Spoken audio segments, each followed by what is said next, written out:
ಒಂದು ದಿನ ಪ್ರಸಿದ್ಧ ಗಣಿತಜ್ಞನೊಬ್ಬ ತನ್ನ ವಿದ್ಯಾರ್ಥಿಗಳಿಗೆ ಒಂದು ವಿಚಿತ್ರ ಪ್ರಶ್ನೆ ಕೇಳಿದ್ರೆ ಅನ್ನುವ ಸಂಗತಿ ಇದೆ, ಒಂದು ಪ್ರಕರಣ ಇದೆ. ಆದರೆ ಅದು ಯಾವ ಗಣಿತಜ್ಞ, ಆತ ಎಲ್ಲಿದ್ದ, ಯಾವಾಗ ಈ ಪ್ರಶ್ನೆ ಕೇಳಿದನ ಬಗ್ಗೆ ಹೆಚ್ಚಿನ ಮಾಹಿತಿ ದಕ್ಕೋದಿಲ್ಲ. ಆ ಗಣಿತಜ್ಞ ತನ್ನ ವಿದ್ಯಾರ್ಥಿಗಳಿಗೆ ಒಂದು ತೆಂಗಿನಕಾಯಿ ಚೆಂಡು ಅಥವಾ ತೆಯ ಮೇಲೆ ಬೆಳೆದಿರುವ ಕೂದಲನ್ನ ಸಂಪೂರ್ಣವಾಗಿ ಒಂದೇ ದಿಕ್ಕಿಗೆ ಬಾಗಿರುವಂತೆ ಬಾಚೋದಕ್ಕೆ ಸಾಧ್ಯವೇ ಅನ್ನುವ ಪ್ರಶ್ನೆನ ಕೇಳಿರ್ತಾನೆ. ಆ ಪ್ರಶ್ನೆಯನ್ನು ಕೇಳಿ ವಿದ್ಯಾರ್ಥಿಗಳು ನಕ್ಕಿರ್ತಾರೆ. ಇದು ಯಾವ ಪ್ರಶ್ನೆ ಅಂತ ಅವರು ಸೋಚಿಕೆಪಟ್ಟಿರ್ತಾರೆ. ಆದರೆ ಆ ಸಾಮಾನ್ಯ ಪ್ರಶ್ನೆ ಒಳಗಡೆ ಭೂಮಿಯ ಭೂಮಿಯ ಮೇಲೆ ಬೀಸುವ ಗಾಳಿಯಿಂದ ಹಿಡಿದು ವಿಶ್ವದಲ್ಲಿ ಬ್ರಹ್ಮಾಂಡಗಳ ರಚನೆಯವರೆಗೆ ಎಲ್ಲವನ್ನೂ ತಬ್ಬಿಕೊಳ್ತಕ್ಕಂಥ ಆವರಿಸಕ್ಕಂಥ ಗಾಢವಾದಂಥ ಗಣಿತ ಅಡಗಿದೆ ಅಂತ ಆಗ ಅವರಿಗೆ ತಿಳಿದಿರೋದಿಲ್ಲ. ಸೋಜಿಗನಿಸ್ಬೋದಾದರೂ ಕೂಡ ಅದ್ಭುತವಾದಂಥ ಗಣಿತದ ಸತ್ಯವೇ ಹೇರಿಬಾಲ್ ಪ್ರಮೇಯ, ಹೇರಿಬಾಲ್ ಥಿಯರಮ್. ಮಾನವ ಗೋಳದ ಬಗ್ಗೆ ಚಿಂತನೆ ಪ್ರಾರಂಭ ಮಾಡಿದ್ದು ಬಹಳ ಹಿಂದೆ. ಯೂಕ್ಲಿಡ್ ಕಾಲದಲ್ಲೇ ವೃತ್ತ, ಗೋಳ, ರೇಖೆ, ಕೋನಗಳ ಅಧ್ಯಯನ ನಡೀತಾ ಇತ್ತು. ನಂತರ ಆರ್ಕಿಮಿಡಿಸು ಗೋಳದ ಮೇಲ್ಮೈ ಮತ್ತು ಅದರ ಘನ ಪರಿಣಾಮ ಇವುಗಳನ್ನ ಕುರಿತು ಅದ್ಭುತವಾದಂಥ ಗಣನೆಗಳನ್ನ ಮಾಡಿದ್ದ. ಆದರೆ ಈ ಎಲ್ಲ ಗಣಿತ ಅಳತೆಗಳ ಮೇಲೆ ಕೇಂದ್ರೀಕೃತ ಆಗಿತ್ತು. ಗಣಿತಜ್ಞರ ಮನಸ್ಸಿನಲ್ಲಿ ಒಂದು ಹೊಸ ಪ್ರಶ್ನೆ ಮೂಡ್ತು. ಒಂದು ಆಕಾರವನ್ನು ಎಳೆದು ಬಾಗಿಸಿ ಒಯ್ದರೂ ಬದಲಾಗದೇ ಇರತಕ್ಕಂಥ ಅದರ ಮೂಲ ಗುಣಗಳು ಯಾವುವು ಅನ್ನೋದೇ ಪ್ರಶ್ನೆ. ಈ ಪ್ರಶ್ನೆನೇ ಟೋಪಾಲಜಿ ಎನ್ನುವ ಹೊಸ ಗಣಿತದ ಶಾಖೆಗೆ ಹುಟ್ಟಿಗೆ ಕಾರಣ ಆಯಿತು. ಈ ಕ್ಷೇತ್ರದ ಮಹಾನ್ ಪಿತಾಮಹರಲ್ಲಿ ಒಬ್ಬನಾದಂಥ ಹೆನ್ರಿ ಪಾಯನ್ಕೇರು ಆಕಾರಗಳ ಆಂತರಿಕ ಗುಣಗಳನ್ನು ಅಧ್ಯಯನ ಮಾಡುವ ಹೊಸ ದಾರಿಯನ್ನು ತೆರೆದ. ಆತನ ಕೆಲಸಗಳ ನೆಲೆಯೇ ನಾವು ಈಗ ಚರ್ಚೆ ಮಾಡ್ತಾ ಇರುವ ಹೇರಿಬಾಲ್ ಪ್ರಮೇಯಕ್ಕೆ ಕಾರಣವಾಗಿದೆ. ಹೇರಿಬಾಲ್ ಥಿಯರಮ್ ಅನ್ನೋದು ಗಣಿತದ ಟೋಪಾಲಜಿ ವಿಭಾಗದಲ್ಲಿ ಒಂದು ಅತ್ಯಂತ ಆಸಕ್ತಿದಾಯಕವಾದಂಥ ಮತ್ತು ಪ್ರಸಿದ್ಧವಾದಂಥ ಪ್ರಮೇಯ ಆಗೈತೆ. ಇದನ್ನು ಕನ್ನಡದಲ್ಲಿ ನಾವು ಸರಳವಾಗಿ ಅರ್ಥ ಮಾಡ್ಕೊಳ್ಳೋಕೆ ಪ್ರಯತ್ನ ಮಾಡ್ಬೋದು. ಇದರ ಹೆಸರು ಸೂಚಿಸೋ ರೀತಿಯಲ್ಲಿ ಇದನ್ನು ಕಲ್ಪಿಸಿಕೊಳ್ಳೋದಕ್ಕೆ ಕೂದಲಿನಿಂದ ಆವೃತವಾಗಿ ತುಂಬಿರತಕ್ಕಂಥ ಒಂದು ಚೆಂಡನ್ನು ಉದಾಹರಣೆಯಾಗಿ ತೆಗೆದುಕೊಳ್ಬೇಕಾಗುತ್ತೆ. ಸುಲಭವಾಗಿ ಸರಳವಾಗಿ ಹೇಳೋದಾದರೆ, ಒಂದು ಪೂರ್ತಿಯಾಗಿ ಕೂದಲಿಂದ ತುಂಬಿರುವ ದುಂಡಗಿನ ಚೆಂಡಿನ ಅಂದರೆ ಗೋಳದಂತಿರುವ ಚೆಂಡಿನ ಮೇಲಿರುವ ಎಲ್ಲ ಕೂದಲುಗಳನ್ನು ಎಲ್ಲಿಯೂ ಸುಳಿಸುತ್ತದೆ, ಸುರುಳಿಯಾಗದೆ, ಸೀಳಿಲ್ಲದೆ ಒಂದೇ ರೀತಿಯಲ್ಲಿ ಮೃದುವಾಗಿ ಒಂದೇ ದಿಕ್ಕಿನಲ್ಲಿ ಬಾಚೋದಕ್ಕೆ ಸಾಧ್ಯವೇ ಇಲ್ಲ ಅನ್ನೋದು ಈ ಪ್ರಮೇಯ. ನೀವು ಅಂತಹ ಚೆಂಡಿನ ಮೇಲಿನ ಎಲ್ಲ ಕೂದಲನ್ನ ಒಂದೇ ಸಮನಾಗಿ ಬಾಚೋದಕ್ಕೆ ಎಷ್ಟೇ ಪ್ರಯತ್ನ ಮಾಡಿದರೂ ಕೂಡ ಕನಿಷ್ಠ ಒಂದು ಕಡೆಯಲ್ಲಾದ್ರೂ ಕೂದಲು ಮೇಲಕ್ಕೆ ಎದ್ದು ನಿಲ್ತವೆ ಅಥವಾ ಸುರುಳಿ ಆಗ್ತವೆ. ಗಣಿತದ ಭಾಷೆಯಲ್ಲಿ ಆ ಜಾಗವನ್ನು ಸಿಂಗ್ಯುಲಾರಿಟಿ ಅಥವಾ ಸುಳಿ ಅಥವಾ ನಿಯಮಗಳನ್ನು ಮೀರಿದಂಥ ಬಿಂದು ಅಂತ ಕರೆಯಲಾಗ್ತದೆ. ಗಣಿತದ ಪ್ರಕಾರ ಇದರ ಅರ್ಥ ಏನನ್ನೋದನ್ನು ನಾವೀಗ ತಿಳ್ಕೊಳ್ಳೋಣ.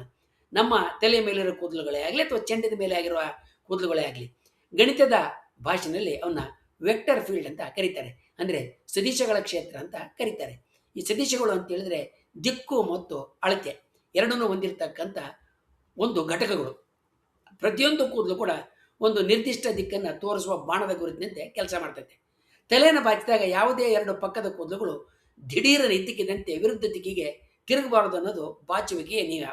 ಇದನ್ನು ಕಂಟಿನ್ಯೂಯಸ್ ವೆಕ್ಟರ್ ಫೀಲ್ಡ್ ಗುಣಲಕ್ಷಣಗಳು ಅಂತ ಗಣಿತದಲ್ಲಿ ವಿವರಣೆ ನೀಡಲಾಗಿದೆ.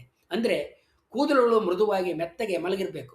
3 ಆಯಾಮದಲ್ಲಿರುವ ಒಂದು ಪರಿಪೂರ್ಣ ಗೋಳದ ಮೇಲೆ ಇಂಥ ಮೆದುವಾದ ಸತತವಾದ ವೆಕ್ಟರ್ ಫೀಲ್ಡನ್ನು ಅಂದರೆ ಸದಿಶಗಳ ಕ್ಷೇತ್ರವನ್ನು ರಚನೆ ಮಾಡಿದ್ದೆ. ಆದರೆ ಅಲ್ಲಿ ಕನಿಷ್ಠ ಒಂದು ಜಾಗದಲ್ಲಿ ಒಂದು ಬಿಂದುವಿನಲ್ಲಾದರೂ ಕೂಡ ವೆಕ್ಟರ್ನ ಮೌಲ್ಯ ಶೂನ್ಯ ಆಗಿರ್ತದೆ.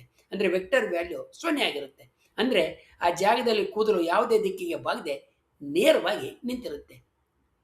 ಈ ಪ್ರಮೇಯವನ್ನು ನಮ್ಮ ಭೂಮಿಗೆ ಅನ್ವಯಿಸಿ ನೋಡಿದ್ದೆ ಆದರೆ ನಮಗೆ ಕೆಲವು ಅದ್ಭುತವಾದಂಥ ಸಂಗತಿಗಳು ತಿಳಿದು ಬರ್ತವೆ. ಭೂಮಿಯ ಮೇಲೆ ನಿರಂತರವಾಗಿ ಗಾಳಿ ಬೀಸ್ತಾ ಇರ್ತದೆ. ಈ ಗಾಳಿಯ ದಿಕ್ಕನ್ನು ನಾವು ಚೆಂಡಿನ ಮೇಲಿನ ಕೂದಲಿಗೆ ಹೋಲಿಸ್ಬೋದು. ಹೇರಿಬಾಲ್ ಥಿಯರಮ್ ಅಂದರೆ ಕೂದಲಿನ ಗೋಳದ ಪ್ರಮೇಯದ ಪ್ರಕಾರ ಭೂಮಿಯ ಮೇಲೆ ಎಲ್ಲ ಕಡೆ ಒಂದೇ ಸಮನೆ ಗಾಳಿ ಬೀಳಿಸೋದು ಸಾಧ್ಯನೇ ಇಲ್ಲ. ಭೂಮಿಯ ಮೇಲೆ ಕನಿಷ್ಠ ಒಂದು ಜಾಗದಲ್ಲಿ ಒಂದು ಬಿಂದುನಲ್ಲಾದರೂ ಕೂಡ ಗಾಳಿಯ ವೇಗ ಸಂಪೂರ್ಣವಾಗಿ ಸೊನ್ನೆಯಾಗಿರಲೇಬೇಕು. ಸಾಮಾನ್ಯವಾಗಿ ಇಂಥ ಜಾಗಗಳು ಚಂಡಮಾರುತದ ಮಧ್ಯಭಾಗದಲ್ಲಿ ಇರ್ತವೆ, ಸೈಕ್ಲೋನ್ಗಳ ಮಧ್ಯಭಾಗದಲ್ಲಿ ಇರ್ತವೆ. ಅವುಗಳೇ ನಾವು ಚಂಡಮಾರುತದ ಕಣ್ಣು, ಐ ಆಫ್ ದಿ ಸ್ಟಾರ್ ಅಂತ ಕರಿತೀವಿ.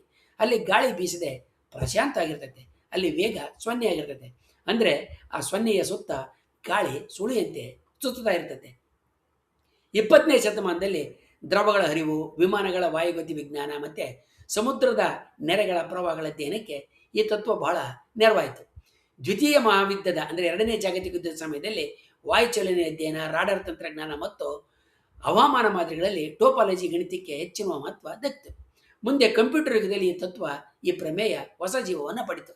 ಕಂಪ್ಯೂಟರ್ ಗ್ರಾಫಿಕ್ಸು, ರೋಬೋಟಿಕ್ಸು ಮ್ಯಾಗ್ನೆಟಿಕ್ ಕಾಂತಕ್ಷೇತ್ರದ ಮಾತ್ರೆಗಳು ಅಂದರೆ ಮ್ಯಾಗ್ನೆಟಿಕ್ ಫೀಲ್ಡ್ ಮಾದರಿಗಳು, ಗ್ರಹಗಳ ಮೇಲ್ಮೈಗಳ ವಿಶ್ಲೇಷಣೆ, ಬ್ರಹ್ಮಾಂಡದ ನಕ್ಷೆಗಳು, ಹಾಗೆಯೇ ಇವೆಲ್ಲದರಲ್ಲೂ ಗೋಳಾಕಾರದ ಕ್ಷೇತ್ರಗಳಲ್ಲಿ ದಿಕ್ಕುಗಳ ವರ್ತನೆ ತಿಳಿಯೋದಕ್ಕೆ ಈ ಗಣಿತದ ಪ್ರಮೇಯ ನೆರವಾಗ್ತಾ ಇದೆ. ಈ ಪ್ರಮೇಯ ಕೇವಲ ಗೋಳಾಕಾರದ ವಸ್ತುಗಳಿಗೆ ಮಾತ್ರ ಅನ್ವಯ ಆಗುತ್ತೆ. ಒಂದು ವೇಳೆ ನಾವು ಡೂನಟ್ ಅಂದರೆ ಒಡೆ ರೀತಿಯಲ್ಲಿ ಇರ್ತಕ್ಕಂಥ ವಸ್ತುವನ್ನು ತಗೊಂಡು ಅದರ ಮೇಲಿನ ಕೂದಲನ್ನು ಬಾಚಿದರೆ ಯಾವುದೇ ಸುಳಿ ಇಲ್ಲದೆ ಅದು ಸತತವಾಗಿ ನಿರಂತರವಾಗಿ ಬಾಚೋದಕ್ಕೆ ಸಾಧ್ಯ. ಹಾಗೆಯೇ ಈ ಪ್ರಮೇಯ ಕೇವಲ ಸಮಸಂಖ್ಯೆಯ ಆಯಾಮಗಳಿಗೆ ಅಂದರೆ ಈವನ್ ಡೈಮೆನ್ಷನಲ್ ಸ್ಪಿಯರ್ಗಳಿಗೆ ಅನ್ವಯ ಆಗುತ್ತೆ. ಹೇರಿಬಾಲ್ ತತ್ವ ಅಂದರೆ ಕೂದಲಿನ ಗೋಳದ ತತ್ವ ಕೇವಲ ಗಣಿತ ಮಾತ್ರ ಅಲ್ಲ, ಅದು ನಿಸರ್ಗದ ಪ್ರಕೃತಿಯ ದಾರ್ಶನಿಕ ಸಂದೇಶನೂ ಹೌದು. ಎಲ್ಲ ಕಡೆ ಸಂಪೂರ್ಣ ಸಮತೋಲನ ಸಾಧ್ಯ ಇಲ್ಲ. ಪ್ರತಿಯೊಂದು ವ್ಯವಸ್ಥೆಯಲ್ಲೂ ಕೂಡ ಒಂದು ನಿಶ್ಚಲವಾದಂಥ ಬಿಂದು, ಒಂದು ಸುಳಿ, ಒಂದು ಅಸ್ಥಿರ ಕೇಂದ್ರ ಇದ್ದೇ ಇರುತ್ತೆ ಮತ್ತು ಹುಟ್ಟುತ್ತೆ. ಸಮುದ್ರದ ಸುಳಿಗಳಿಂದ ಹಿಡಿದು ಬ್ರಹ್ಮಾಂಡಗಳ ಸುತ್ತಾಟದವರೆಗೆ, ತಿರುಗಾಟದವರೆಗೆ, ಚದುರಾಟದಲ್ಲಿ ನಿಸರ್ಗ ಇದೇ ನಿಯಮವನ್ನು ನಮಗೆ ಮೇಲಿಂದ ಮೇಲೆ ನೆನಪು ಮಾಡುತ್ತೆ. ಒಂದು ಚೆಂಡಿನ ಮೇಲಿನ ಕೂದಲಿನ ಸಮಸ್ಯೆ ಮಾನವನನ್ನು ಭೂಮಿಯ ಮೇಲೆ ಬೀಸುವ ಗಾಳಿಯಿಂದ ಹಿಡಿದು ಬ್ರಹ್ಮಾಂಡದ ರಚನೆಯವರೆಗೆ ಕರೆದೊಯ್ಯುತ್ತೆ. ಇದೇ ಗಣಿತದ ಸೌಂದರ್ಯ. ಸಾಮಾನ್ಯ ಕಣ್ಣಿಗೆ ಕಾಣುವ ಒಂದು ಸಣ್ಣ ಸಂಗತಿ ಮತ್ತು ವೈಚಿತ್ರ್ಯದ ಹಿಂದೆ ಅನಂತವಾದಂಥ ಸತ್ಯ ಅಡಗಿರಬಹುದು. ಹೇರಿಬಾಲ್ ಪ್ರಮೇಯ ಗೋಳದ ಮೇಲ್ಮೈ ಮೇಲೆ ಸಂಪೂರ್ಣ ಸುವ್ಯವಸ್ಥೆ ಅಸಾಧ್ಯ ಅಂತ ಹೇಳುತ್ತೆ. ಒಂದು ಸುಳಿ ಸದಾ ಹುಟ್ಟುತ್ತನ್ನುವ ಸತ್ಯವನ್ನು ಮನಗಾಣಿಸುತ್ತೆ. ಬಹುಶಃ ನಮ್ಮ ಜೀವನವೂ ಕೂಡ ಹಾಗೇ ಇರ್ಬೋದು. ಎಲ್ಲವೂ ಸರಿಯಾಗಿರುವಂತೆ ಕಂಡರೂ ಕೂಡ ಎಲ್ಲೋ ಒಂದು ಕಡೆ ಪ್ರತ್ಯೆಯೊಂದು, ಚಲನಶೀಲತೆಯೊಂದು, ಅಶಾಂತಿಯೊಂದು ಹುಟ್ಟುತ್ತಲೇ ಇರ್ತದೆ. ಇದು ನಿಸರ್ಗದ ನಿಯಮ.